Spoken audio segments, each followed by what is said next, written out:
There were 2 rings before he picked up. I had counted on that.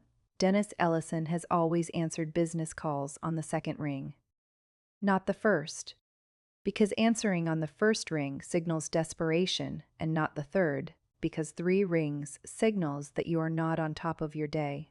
2 rings. He has operated this way for 22 years. I have watched him operate this way at family dinners, at Kevin's house, at the barbecue where he redirected a neighbor's question about my career toward my brother's renovation project in Denver. 2 rings. The contractor's rhythm. I waited. I heard the click. I heard him settle into the warm, professional voice. Not the dinner party voice, the contractor voice. The one that has been taking calls from clients and suppliers for 2 decades and knows exactly how to open a space. Dennis Ellison. I said, "Mr. Ellison, this is Tara Ellison, calling from First Regional Bank. I'm the relationship manager team lead, handling the reference inquiry for your home equity application." 3 seconds of silence. Then, "Tara, my name is Tara Ellison. I'm 31 years old, and I want to tell you about the 2 years that began with a bread plate at Carmine's Italian restaurant and ended with 4 seconds of silence on a Thursday afternoon that my parents are still thinking about. This is that story. I grew up at 14 Ridgecrest Drive in Asheville, North Carolina, in a 4-bedroom house with green shutters and a driveway that needed resurfacing every 3 years because the elevation did something to asphalt that Dennis Ellison complained about at a professional discount. The house is brick, well-maintained, the kind of home that communicates stability in 20 years of mortgage payments. I have always thought it looked like its owner. Solid, particular, certain of its own values. Dennis Ellison is 58 years old. He has owned and operated Ellison Home Services, residential renovation and repair, servicing the greater Asheville area, for 22 years. He started the company with 1 truck, 1 crew, and the specific conviction of a man who has decided that working for someone else is a form of failure he is not willing to accept.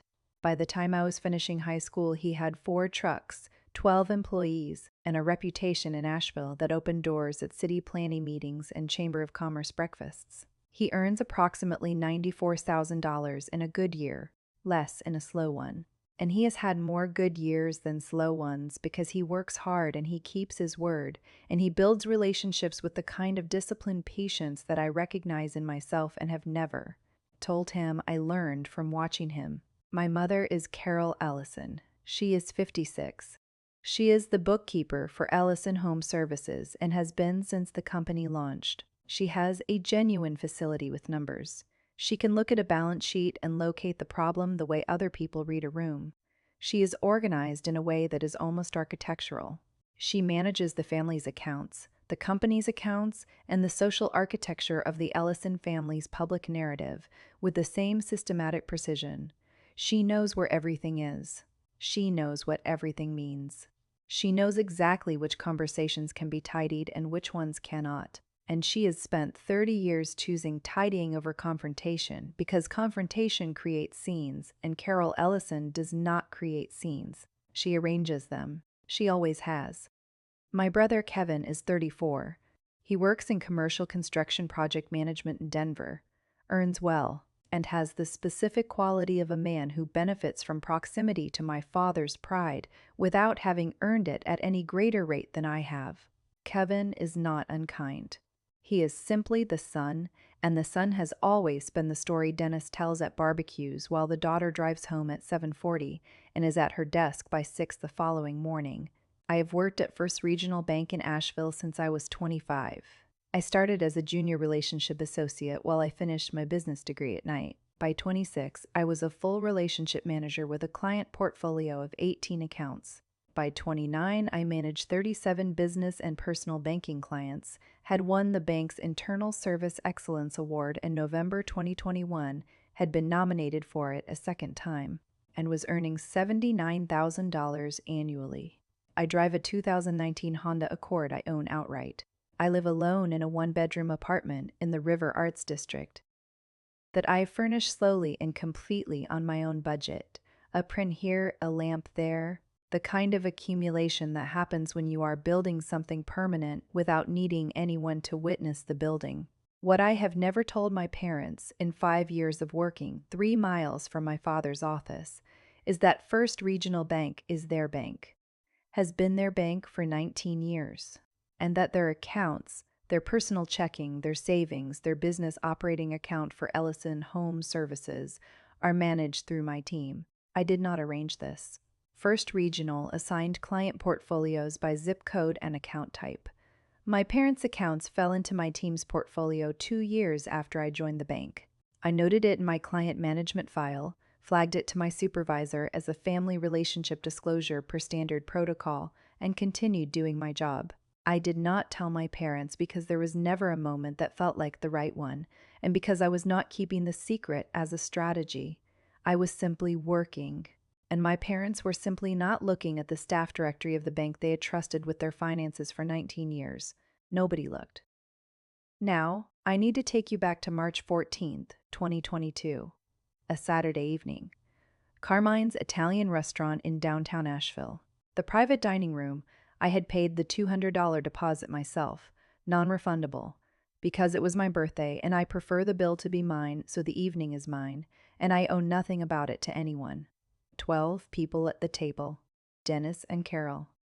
My brother Kevin and his wife Lisa, 2 sets of family friends, the Warrens and the Porters, who have known my parents for 15 years and who I have known my entire life. My Aunt Ruth and my Uncle Clarence, who do not like driving at night, which is why I drove 40 minutes to collect them and 40 minutes back, timing the trip so we arrived with everyone already seated and the bread already on the table, and the evening already warm with the specific warmth of people who are glad to be gathered. I was turning 29. I had organized the dinner. I had made the reservation. I had chosen the menu. I had confirmed the guest list. I had driven to get Ruth and Clarence. I had paid the deposit. I did all of this because I am the person in the family who does the organizing, which is a form of love I have always offered without requiring it to be named. Dennis was 3 glasses of wine into the evening. He is warm on wine. Not aggressive, not belligerent, just more fully himself than usual. The careful social calibration that he maintains in business hours loosened enough to let the underneath show. The underneath is a man who believes his disappointments are the same thing as wisdom, and who delivers them with the specific confidence of someone who has never considered that the recipient might have a different relationship to the subject than the assessor does. He looked across the centerpiece at me. There was a pause in the table's conversation. One of those natural pauses that happen when a room of 12 people has reached the point in the evening where multiple conversations have briefly synchronized. He used it. I just think you could be doing so much more, Tara. You're almost 30, and what do you have to show for it? You work at a bank. You process loans. You could be running something, building something. Instead, I don't know. It's embarrassing, honestly, for all of us.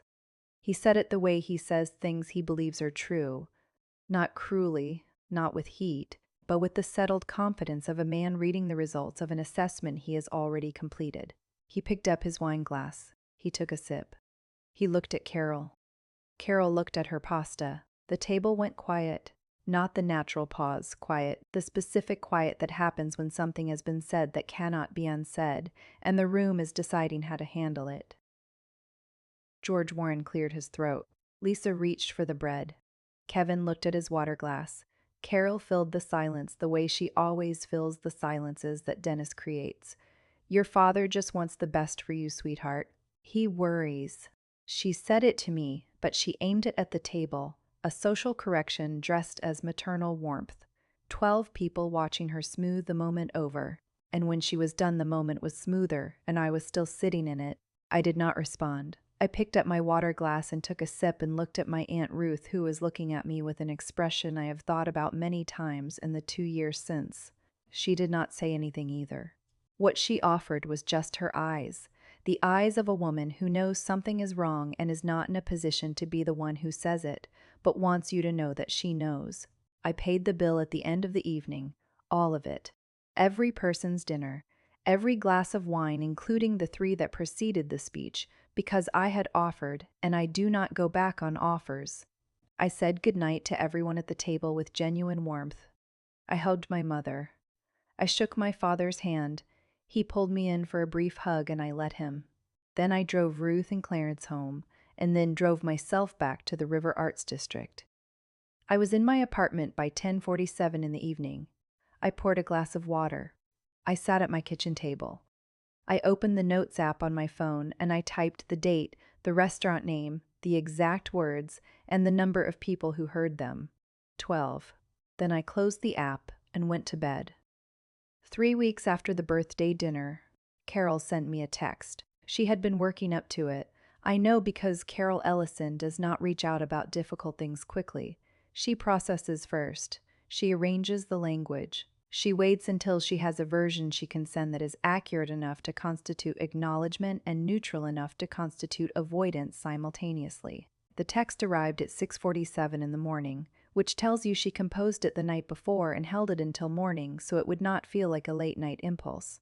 Dad didn't mean it the way it sounded. He loves you very much. Let's not let it become a thing.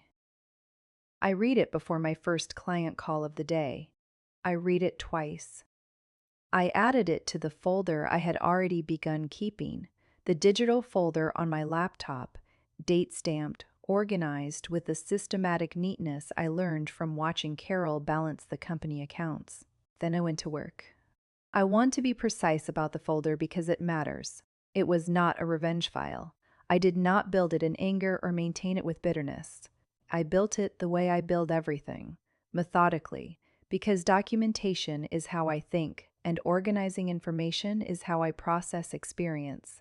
And I have known long enough that a record kept in silence is more valuable than a speech delivered in heat. The folder contained the Notes app entry from the birthday dinner, printed and dated, Carol's text screenshot, a written account of the family barbecue at Kevin's house 6 months later, the one where a neighbor asked what I did and Dennis said she works at a bank, relationship manager with the inflection of a man reading a job title off a card he has never found interesting, then turned to Kevin and asked him to tell the Denver project story. Kevin told the story.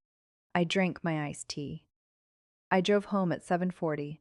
I was at my desk by 6 the following morning. If you're still watching, I want to ask you something. Not a question you need to answer out loud, just something to sit with. Has there been a moment in your own life when someone who was supposed to see you looked directly at you and saw something smaller? When the person with the clearest view of what you were building chose not to look? Drop a comment below and tell me. I read every single one, and while you're there, if this story is landing for you, subscribe to Silently Winning. There are more of these stories every week, and you do not want to miss what's coming. The folder continued to grow through 2022. I added a log of every time Dennis redirected a family conversation away from my career toward Kevin's projects. I counted 7 between March and December of that year. I added a copy of my Service Excellence Award certificate dated November 2021, which I had kept in a frame on my bedroom wall since the night I brought it home. I added a printed screenshot of the First Regional Bank staff directory, publicly accessible on the bank's website, showing my name, my title, and my team lead designation. I printed it in December 2022, not because I thought anyone would look at it, but because it felt right to include it, as evidence of a thing that had been visible all along. In January 2023, I was promoted to Relationship Manager Team Lead. My salary went to $91,000. My portfolio expanded to include all of First Regional's high-value personal lending clients, which in practice meant that when a loan application came in from a client with a long account history, the bank and the loan officer needed a character and professional reference. The call routed through my team. This is standard protocol. It has been standard protocol for as long as I have worked at First Regional. I did not seek the promotion as a strategy. I sought it because I had been doing the work for 4 years and the bank had noticed and offered me the role, and I accepted it because it was the next correct step in a career I had been building, one correct step at a time since I was 25 years old. I added the promotion letter to the folder. January 2023, 6 months before the call. There was one moment, sometime in March 2023, when I came close to losing the thread. Not losing composure. I have not lost composure about this since the birthday dinner, but losing the thread. I had taken a detour past Ellison Home Services on my way home from a late client appointment. The lights were on. Dennis's truck was in the lot. The signage was recently updated, a cleaner version of the original logo, the kind of professional refresh that signals a business planning its next chapter. He was building something. He was always building something, and, for a moment, stopped at the light on Commerce Street at 6:58 in the evening. I felt the specific grief of being the child of someone you genuinely admire in the ways that make the dismissal harder, not easier. The light changed. I drove home. I sat at my kitchen table and I added one line to the folder, March 9th, 2023. Commerce Street. 6:58. Still building. So am I. Then I closed the laptop and went to bed. The loan application arrived at First Regional on May 3rd, 2023. Dennis and Carol Ellison. Home equity loan. $340,000. The property on the application was 14 Ridgecrest Drive, the house with green shutters. The house where the birthday dinner was planned. The house where Dennis had been building his life and his opinions for 22 years. The application was handled by a loan officer named Marcus Webb. Marcus is thorough, conscientious, and processes applications by the protocol because the protocol exists for good reasons, and Marcus respects good reasons. He reviewed the Ellisons' financial documentation, assessed their debt-to-income ratio, and determined that the application required a character and professional reference from someone who could speak to their financial responsibility and professional standing. He consulted the account management notes. The Ellison accounts were in my team's portfolio. Per standard First Regional protocol for high-value personal lending applications, where the accounts are managed through a team lead's portfolio, the reference call routes to the team lead. The protocol is automated. Marcus did not make a judgment call. He did not know the applicant was my father. He filed the routing notification and moved on. I received the internal notification from Marcus on the morning of May 4th. Reference request for Ellison, Dennis, and Carol. Home equity application, $340,000. Per portfolio protocol, please schedule a call with the loan applicant's designated reference contact. The designated reference contact, per the application, was their daughter. Dennis had filled out the form himself. In the space for reference contact relationship, he had written, "Daughter, banking professional, banking professional." He wrote it the way you write something you know is true but have not thought about recently. He wrote it on a loan application at a bank he has trusted with his money for 19 years, at the branch where his daughter has worked for 6 years, on a form that would be reviewed by people in a building 3 miles from his office. He wrote banking professional and moved on because the possibility that it meant something more specific than he understood had not occurred to him. I read the notification at my desk. I read it twice. I looked at the name Ellison, Dennis, and Carol. I looked at the loan amount, $340,000. I looked at the reference contact designation, daughter, banking professional. I sat very still for 43 seconds. Then I picked up my phone and called Marcus.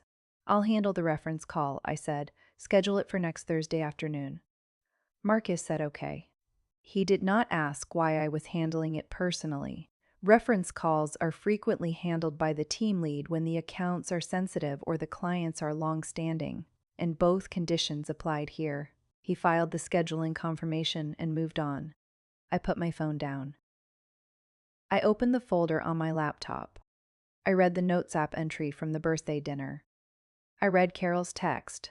I read Dennis's words, embarrassing, honestly, for all of us, in my own typed transcription of them, which I had read enough times in 14 months that the letters had lost some of their sting, but none of their weight. I sat with them for a moment. Then I closed the folder. I had a client meeting in 20 minutes. I opened my prep notes and went back to work. I did not call Dennis to tell him the reference call was coming. I did not call Carol. I did not mention it to Kevin.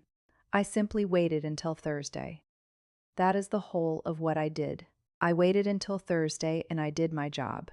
May 11th, 2023, 2:17 in the afternoon. I was at my desk at First Regional Bank, 3rd floor.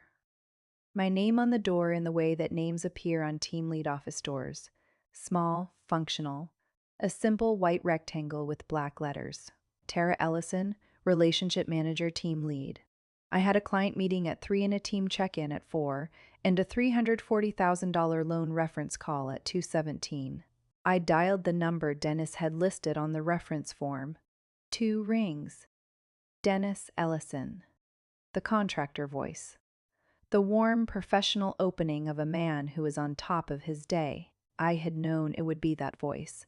I had been hearing that voice my entire life, and I know exactly what it sounds like when it is doing business, and I know exactly what it sounds like when it shifts. Mr. Ellison, this is Tara Ellison calling from First Regional Bank. I'm the relationship manager team lead handling the reference inquiry for your home equity application. I said it the way I say everything at work, cleanly, professionally, with the specific efficiency of someone who has 11 other things on her calendar today and is giving this call the time it deserves. No heat, no weight on any particular word. The same sentence I would say to any reference contact for any application, word for word, delivered in the same register. 3 seconds of silence. Then Tara, in the kitchen table voice. Not the contractor voice. The kitchen table voice of a man who has just been shifted somewhere he did not expect to be. Yes, I let it sit. 2 seconds. Then, I have a few standard questions about your financial history and professional standing. This is a routine part of the application process. Are you ready to proceed? Another silence. Shorter. Dennis is a man who has been in business for 22 years. He knows how to locate himself in a situation.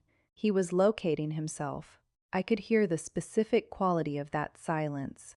Not the shocked silence of the birthday dinner table, not the managed silence of Carol choosing the pasta, but the working silence of a man reassembling a picture he thought he understood into the shape it actually is.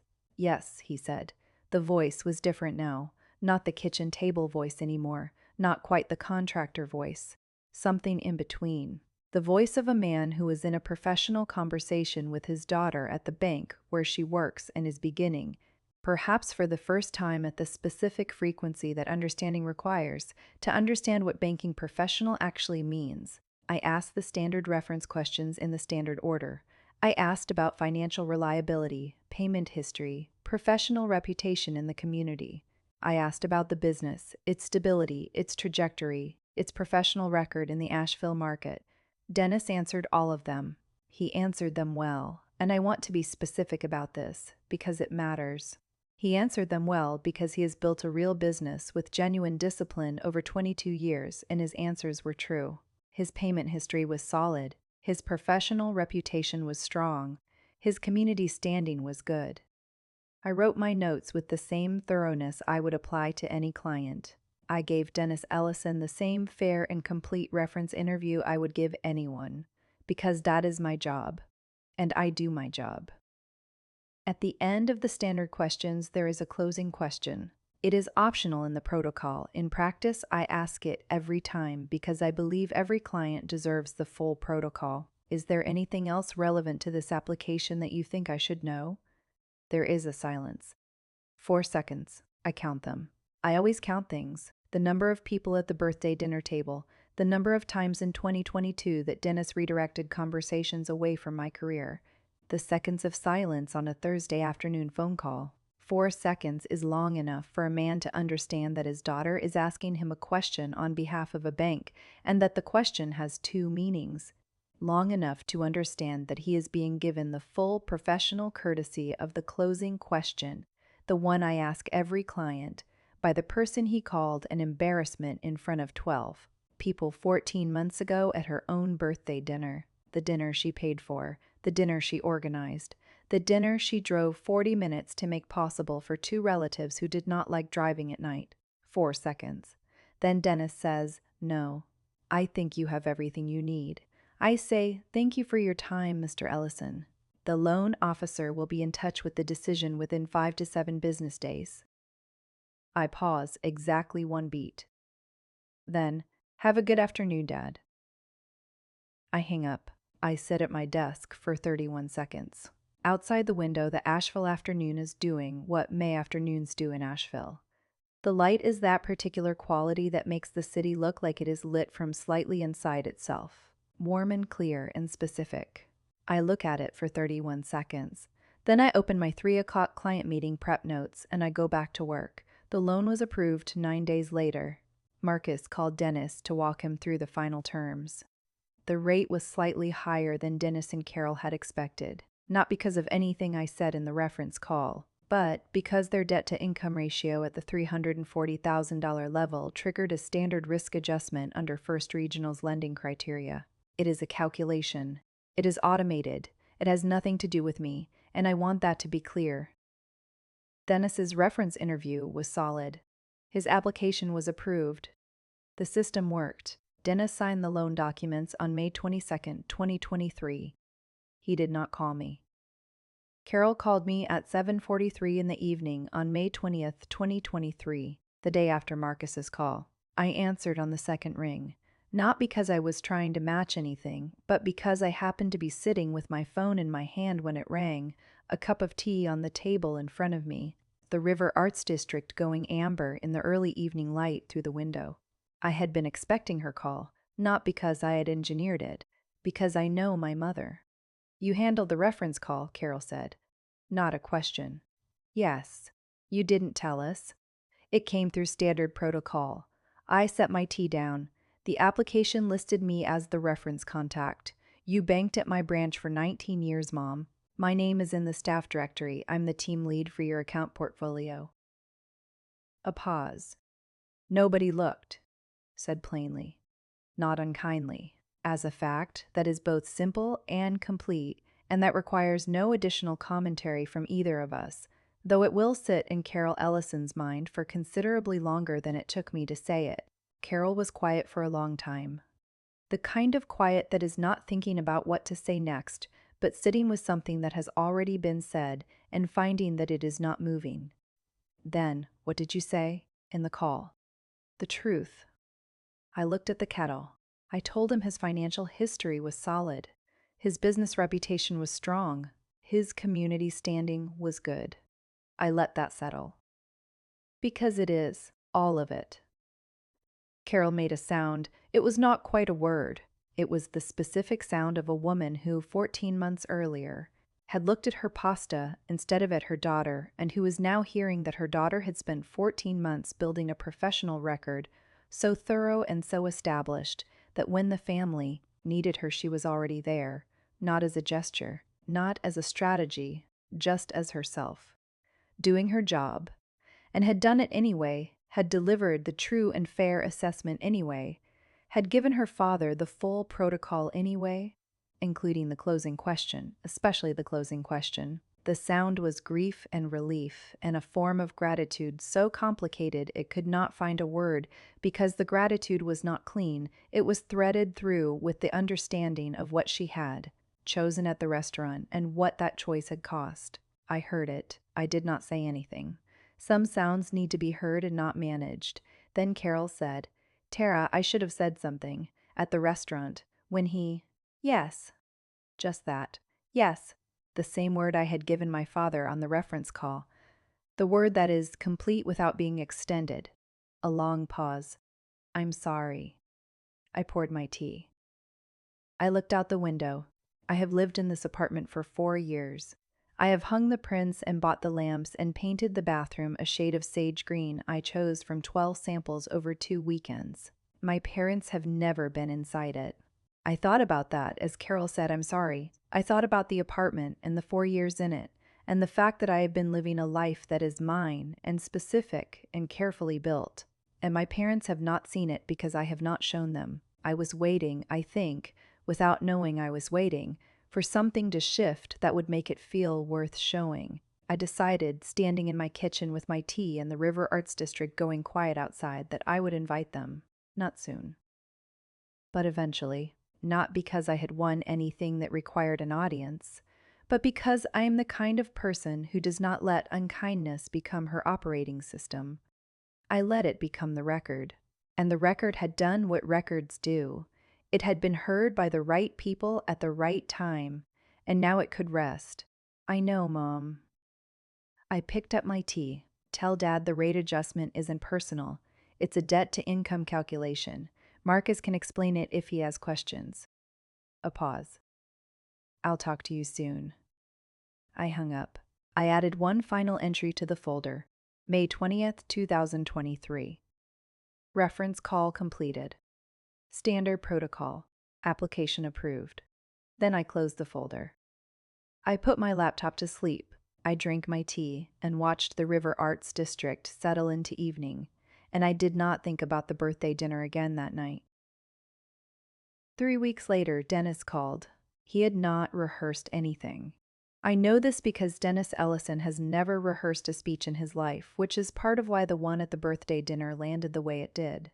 He called the way he calls when he does not know exactly what he is going to say and is trusting the conversation to generate the language. He said he had been thinking. He said he had called Kevin and asked Kevin what Tara actually does at that bank, and Kevin had looked it up and told him. He said he had driven past First Regional twice in the past week without going in. But on the third time he had parked the truck and walked to the front window and read the staff directory posted in the lobby. He saw my name. He saw my title. He thought about the birthday dinner and felt something he could not quite name, but which I understood, listening, to be the specific discomfort of a man who has realized he was wrong about what he was looking at, and that the wrongness was not private. It was felt by 12 people, including his sister-in-law Ruth, who had apparently mentioned it to Clarence, who had apparently been thinking about it too. I listened to all of it. I did not rush him, and I did not fill his pauses. When he finished, I said, "I know, Dad." The same construction I had used with Carol, the one that receives without requiring. He said, "I'm proud of you, Tara. I should have said it a long time ago." Yes. A pause. I know that too. I think about what my father said at Carmine's, and I think about what was underneath it.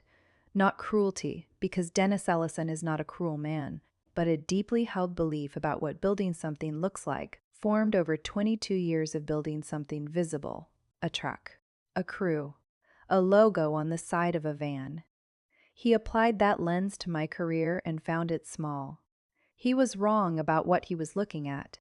He was wrong about the lens. That wrongness cost both of us 14 months and a folder and 4 seconds of silence on a Thursday afternoon that I will carry for a long time, not with bitterness, but as a reminder of what competence looks like when it does not need to announce itself. The folder is closed now. I am not carrying it anymore. My father called my career embarrassing at my own birthday dinner. 14 months later, I was the person his bank called to confirm he was worth lending to. I told them the truth. He was. I just wish he had done the same for me. Has someone ever underestimated what you do? Looked at the work you were building quietly and found it small, and then one day needed exactly what that work had made you? I want to know what you did with that moment. Did you speak? Did you stay quiet? Did you let the work speak for itself? Tell me in the comments. I read every single one.